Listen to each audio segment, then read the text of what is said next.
स्तर पर लगातार 104 दिनों से जो सैनिकों का सबका संघर्ष, सैनिक मोर्चा का जो संघर्ष था, लगभग 104 दिन आज हो गए। कपिल फौजी हैं, चेहरे को आपने जरूर पहचाना होगा। तमाम संघर्षों में आगे चढ़ बढ़कर देखिए, कई गिरफ्तारियां भी इनकी हो गई 104 दिनों के अंदर। आइए शुरुआत करते हैं। कपिल जी, अभी तक कितने संगठनों ने, 104 दिन लंबा समय होता है, लगभग 3 महीने करीब ऊपर, कितने संगठनों ने अभी तक आप लोगों को समर्थन दिया है? सर, मैं सबसे पहले तो पत्रकार मुद्दों का मैं धन्यवाद करता हूँ। दूसरी बात सर, इसके बारे में तो वैसे फेडरेशन बताएंगे। हमारे आज 104 दिन हो गए धरने के, और फेडरेशन ऑफ वेटरन एसोसिएशन के माननीय सूबेदार अर्जुन सिंह राठौड़ आएंगे, तो वो बताएंगे कितने संगठनों ने अभी तक समर्थन दिया। तो जहाँ तक मेरे को थोड़ा बहुत मालूम है, तो मेरे हिसाब से 160 के करीब संगठन हो चुके हैं, और आने वाले दिनों में उनकी सबकी लिस्ट जारी कर दी जाएगी, उनके पदाधिकारियों की जो स्टेट वाइज हैं पूरे के पूरे। हालिया कुछ दिनों में आपने 100 दिन पूरे किए अपने संघर्ष के। 100वें दिन पर किस तरीके का आप लोगों ने पूरे देश भर में कार्यक्रम किया और उसका फीडबैक क्या है, बताइए। क्या उसका कुछ आप लोगों को पॉजिटिव फीडबैक मिला क्या? इसके लिए मैं सबसे पहले तो मैं आप लोगों को धन्यवाद करता हूँ, और मैं तो इतना कहता हूँ कि घी शक्कर अपने जो छोटी मीडिया है उनके मुंह में, क्योंकि सर 104 जो 100वें दिन पे पूरे देश में जबरदस्त प्रोग्राम हुआ। हमारे जब ये 20 फरवरी से ये आंदोलन चला, तो हम शहरों तक तो पहुंच गए, जिनके पास में जैसे बड़े मोबाइल है, तो वो जो मोबाइल को चलाना जानते हैं उनके पास तक तो पहुंच गए। पर जो गांव देहात में जो हमारे सैनिक भाई हैं, जो बुजुर्ग सैनिक हैं, उनके पास में हमारी पूछने की चुनौती थी, और 30 मई को हम तकरीबन उनके पास में पूछे, और पूरे देश में तहसील लेवल पे प्रोग्राम हुआ। इससे पहले आप देखोगे 3 अप्रैल का, 30 अप्रैल का वो डिस्ट्रिक्ट लेवल पे प्रोग्राम था, पर अब की बार तो तहसील लेवल पे एक एक डिस्ट्रिक्ट के अंदर 6-6, 7-7 डिस्ट्रिक्ट है। मतलब बहुत जबरदस्त प्रोग्राम रहा है। इसके लिए मैं आपको भी धन्यवाद करता हूँ, और पूरे देश के सैनिकों को कि आप तक मेरी आवाज जाए, तो मैं उनको भी धन्यवाद करता हूँ। और पूरे देश के सैनिकों को इतना भी कहना चाहता हूँ कि ये जो प्रोग्राम हो रहे हैं, जो जवानों की जायज मांगों के लिए, जवानों की इज्जत के लिए, मान और सम्मान के लिए, और अधिकारों के लिए, समानता के लिए और स्वाभिमान के लिए, तो ये जो छोटी मीडिया है, इन्हीं ने आप लोगों का साथ दिया, न कि आज तक जी न्यूज, इंडिया, फलाना, धक्कड़, ये चैनल आप लोगों के न तो संघर्ष से जुड़े हैं और न ही जुड़ेंगे। तो जिन भी भाइयों का आपके पास में वीडियो पूछे, आप इनकी सहायता करो, आप इनकी वीडियो को एक दूसरे सैनिक भाइयों के पास में पहुंचाओ और जागरूक करो, चाहे वो मेरे विरोध में ही क्यों ना हो। पर आप लोग वास्तव में, मैं आप लोगों का फिर धन्यवाद करता हूं, और मैं नहीं, पूरा देश आप लोगों का धन्यवाद करता है। 100 दिन पर आप लोगों ने बताया कि पूरे देश में कार्यक्रम हुआ, बड़ा आंदोलन आप लोगों ने किया। आने वाले समय में लेकर आगामी प्रोग्राम आपके क्या होंगे? क्योंकि जो आप क्रमिक सिद्धांत से चल रहे हैं कि डे बाय डे आते हैं, बैठते हैं, शांतिपूर्वक चले जाते हैं, तो क्या अब वो समय आ गया है कि देश स्तर पर एक बड़ा ऐसा आंदोलन जिससे सरकार की नींद टूटे, नींद तोड़ने का काम कब करेंगे सैनिक? सर, सबसे पहले तो मैं ये कहना चाहता हूँ कि जो यहाँ पे धरना है, पूर्ण धरना नहीं है, सांकेतिक धरना। सांकेतिक का मतलब 10-15 आदमियों से ये चलाना है। दूसरी बात कि आपने बोला कि एक बार सरकार की नींद टूटे, जब तक 28 लाख पूर्व सैनिकों की दिल में आग है उनके मान और सम्मान के लिए, तो बड़े प्रोग्राम भी होंगे, सारी चीजें होंगी। मैं इस आंदोलन में एक छोटी सी कड़ी हूँ, एक छोटा सा सिपाही में कार्य करता हूँ। तो फेडरेशन ऑफ वेटरन एसोसिएशन कि जो भी कोर कमेटी है, जो सदस्य उसके साथ में जुड़े हुए हैं, वो जैसा प्रोग्राम देंगे, हम उस प्रोग्राम के साथ में, प्रोग्राम तो वही देंगे, और उस प्रोग्राम के साथ में हमें हमेशा रहेंगे। आप लोग बार बार कहते हैं 28 लाख, कहीं ऐसा तो नहीं कि 28 लाख में जो बड़ी संख्या है सैनिकों की, बीजेपी के मोहब्बत में कुछ बोल नहीं पा रही है और संघर्ष के लिए सड़कों पर आना नहीं चाहती? क्योंकि एक मोहब्बत तो उनकी बीजेपी के साथ भी, वो चाहते नहीं कि हम जब मंचों पर आएंगे तो फिर होगा कि विरोध कर रहे हैं। ये कहीं भक्ति आड़े तो नहीं आ रही है आपके संघर्ष के? ये आपने बहुत ही अच्छा सवाल पूछा, और इसका मैं जवाब भी दूंगा।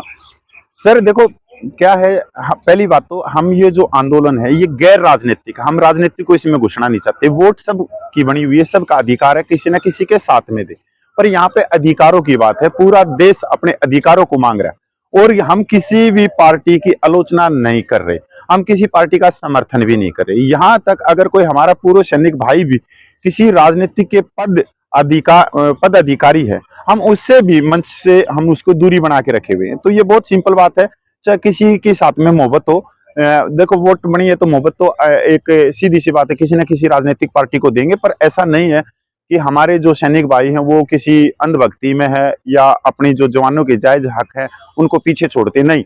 जवान बहुत समझदार हैं, और आज समझदार हो गए, और अपने अधिकारों के लिए वो लेना भी जानते हैं, और शांतिपूर्वक लेना चाहते हैं, बगैर किसी की आलोचना किए हुए या बगैर जो केंद्र सरकार है उसको गाली देके नहीं, हमने इसी से लेना है, इसी केंद्र सरकार से लेना है, जो भी कुछ लेना। देखिए, जब संघर्ष होता है तो मैं एक चीज बता दूं आपको, दो चीजें होती है, या तो नफरत कर लो या मोहब्बत कर लो या फिर अपनी मांग मांग लो। हमने कई जनपदों में आपकी ग्राउंड रिपोर्टिंग की, वन रैंक वन पेंशन को जब आपने पहली कॉल बुलाई थी डिस्ट्रिक्ट कलेक्टर को घेरने का, उसमें तमाम ऐसे सैनिक मिले जिनके अंदर उस तरीके का विरोध प्रदर्शन खुल के नहीं आ पा रहा था अपनी मांग को लेकर, क्योंकि सामने सत्ता में बीजेपी बैठी है, मोदी बैठे हैं, तो कहीं ना कहीं उनकी बातों से लग रहा था कि लड़ाई चलो ठीक है, एक कॉल बुला दी गई, लड़ रहे हैं, लेकिन मांग अगर सही ढंग से करने की बात जब हो रही थी कि सड़कों पर आने की, तो हिचकिचाहट थी। तो मैं यही कह रहा हूँ, तो मोहब्बत में फंस करके संघर्ष को ही कमजोर कर रहे हैं क्या कुछ लोग? देखो, नहीं, आलोचना संवैधानिक शब्दों में हम कर रहे हैं, पहले दिन से कर रहे हैं और आज भी कर रहे हैं कि गूंगी बहरी सरकार है, वो हमारी सुनो, हम 104 दिन से बैठे, ये हमारे संवैधानिक शब्द है। अगर हम माननीय प्रधानमंत्री माननीय मोदी जी को ये कहें कि हम 2024 में इनको कुर्सी से हटा देंगे, ये शब्द बिल्कुल जायज नहीं, हमारी बिल्कुल एक अनुशासन नहीं, हम इस तरह की जायज बताइए जरा। सर देखो, हमारा ये तो फिर कोई ना कोई हम पार्टी हमारे पीछे होगी, कोई राजनीतिक पार्टी हो सकती है कि हम सीधे एक माननीय का नाम लेकर आलोचना करें। सर ये लोकतंत्र है, अगर वोट आपको मिल जाती है तो आप प्रधानमंत्री है, या नाम कभी भी प्रधानमंत्री नहीं हो सकता, और प्रधानमंत्री है वो सारे देश का। आपने रामचरितमानस पढ़ा है क्या? बिल्कुल बिल्कुल सर। भय बिन होए न प्रीत का आपने एक सुना होगा, एक शब्द है। हाँ। जब तो समुद्र के ऊपर बांध बन रहा था तो बार बार समुद्र बढ़ जाता था, तो लक्ष्मण ने उठा लिए धनुष, कहे कि भैया भय बिन प्रीत नहीं होती है, भय पैदा करो, मैं ऐसा बाढ़ मारूंगा कि सूख जाएगा समुद्र। फिर समुद्र देवता उत्पन्न हुए, कहे कि क्षमा क्षमा, हमें मत सुखाओ, हम रास्ता देते हैं।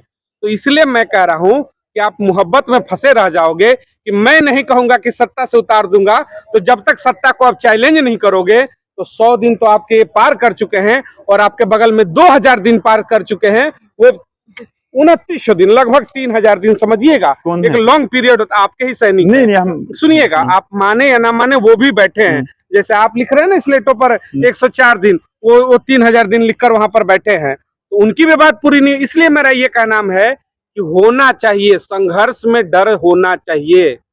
सर देखो, आपने कहा कि भय बगैर प्रीत नहीं होती, मोहब्बत नहीं होती। भय सरकार को बिल्कुल है, और भय हमने लोकतांत्रिक तरीके से हम सरकार को एक जो कपकपी है ना वो चढ़ी हुई है। जब पूरा देश अपनी मांगों के लिए 3 अप्रैल 30 अप्रैल और 30 मई को पूरे देश में सैनिक उतर सकते हैं, तो ये भय नहीं तो और क्या। सर सबसे बड़ी बात है, क्या राजनीति किससे डरती है? वोट से। वोट से ही आप प्रधानमंत्री बन सकते हो, आप सांसद बन सकते हो, विधायक बन सकते हो। अगर वोट प्रतिशत ही टूट रही है तो वो ऑटोमेटिक भय है। ऐसा नहीं है कि सरकार को भय नहीं है, और किसी सैनिक को भय नहीं है। अगर सैनिक अच्छी पूरे के पूरे काफिलों के अंदर उतर रहे हैं, पहाड़ियों में, रेगिस्तान में, तमिलनाडु में, उड़ीसा में, कलकत्ता में, सिक्किम में बारिश के समय उतर रहे हैं, तो भय किस चीज का? जहां बर्फ पड़ रही है वहां भी उतर रहे हैं, जहां बारिश है पैर फिसल रहे हैं वहां भी सैनिक बड़ी बड़ी रैलियां कर रहे हैं। तो रह गई आपका दूसरा सवाल की एक और धरना चल रहा है। 75 सालों में पूर्व जवान जैसों के अधिकारों के लिए, मान और सम्मान के लिए, इज्जत के लिए, अधिकारों के लिए, समानता के लिए और स्वाभिमान के लिए एक ही धरना चल रहा है, जो 104 दिन से चल रहा है। जिस दूसरे धरने की आप बात कर रहे हो, तो पूरा आप एक बार कैमरा घुमा के दिखा दो, इसमें पूरे में कहीं भी कोई आदमी बैठा हो। ऐसे तो कोई भी अपने 4 फोटो खिंचवा लो, कोई भी आ जाओ, बैठ जाओ, चले जाओ, वो हमारा है ही नहीं। उनका धरना फेक है। ऑफिसर रैंक ऑफिसर पेंशन का हो सकता है, मेरे को ऊपर क्यों है सर? वो अगर इतना ही अच्छा धरना होता तो मेरे हिसाब से हमारे को यहाँ बैठने की जरूरत नहीं। और जायज मांगे, ऐसा नहीं है कोई नाजायज मांगे। सबसे बड़ी मांग तो ये है कि अगर ये जो भेदभाव हटता है भारतीय सेनाओं से, तो भारतीय सेनाएं तीसरे नंबर से पहले नंबर पे आती है पूरे विश्व में। बहुत मनोबल बढ़ता है, जवानों का हौसला बढ़ता है। तो हमारी मांगों से ज्यादा हम जिसका नमक खा रहे हैं, हम उस सेना के लिए यहाँ संघर्ष करें कि वो भारतीय सेना विश्व की। 28 तारीख को कपिल फौजी की गिरफ्तारी हुई थी, साथ में उनके कम से कम 50 और सैनिक थे जो वहाँ यहाँ पर लगातार बैठे हुए थे वन रैंक वन पेंशन को, लेकिन उनकी गिरफ्तारी बैरिकेड के बाहर ही होगी। वो जंतर मंतर पर नहीं आ नहीं पाए, और 104 दिनों में पहले ऐसा समय था, एक दिन के लिए आपका धरना ब्रेक हो गया, उस पर क्या कहेंगे? सर कोई हमारा ब्रेक नहीं हुआ, क्योंकि धरना चलना था। जंतर मंतर पे चलो, या पुलिस के बस में चलो, या पुलिस की लाठियां खाते हुए चलो, या थाने के अंदर चलो या जेल में जाके ये घर बैठ के करो धरना, क्या फर्क पड़ता है? धरना तो धरना है, घर पे ही बैठ के नहीं। सकते हैं। जब हम घर से यहाँ निकल के 1000 किलोमीटर दूर से सैनिक आए हुए हैं और सैनिक यहाँ अपने मोर्चे को लगातार चलाना चाहते हैं, तो ये प्रश्न तो आपको पूछना चाहिए केंद्र सरकार से या दिल्ली पुलिस से। हमारा तो गिरफ्तार किया गया धरने को किया, आज धरना नहीं चलेंगे क्योंकि 144 धारा लगी हुई थी। आप लोगों ने पता है पहलवानों का धरना था, और यहाँ पे आप लोगों ने पता है कि तो वो तो नए धरने वालों की ना, तो कंटिन्यू धरना कर रहे हो। आपका तो उस दिन लगभग 98 दिन था। हाँ हाँ, तो फिर आपको उससे क्यों हटाया जाएगा? आप पत्रकार है ना, हाँ।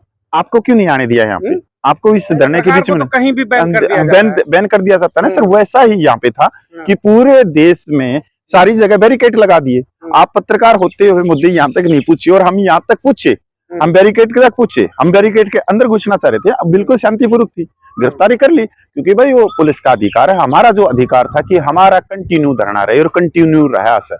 चाहे वो पुलिस की बस में बैठ के रहा, चाहे पुलिस की लाठियां खाते हुए रहा, और चाहे वो थाने में रहा, इसमें तो कोई नहीं है। हमने कंटिन्यू। जो सैनिक अभी तक आपके धरने में नहीं आए हैं और आप 28 लाख की संख्या की बार बार बात करते हैं, उनके लिए एक छोटा मैसेज आप क्या देंगे? क्योंकि लंबा संघर्ष अब हो चुका है, 100 दिन पार कर चुके हैं।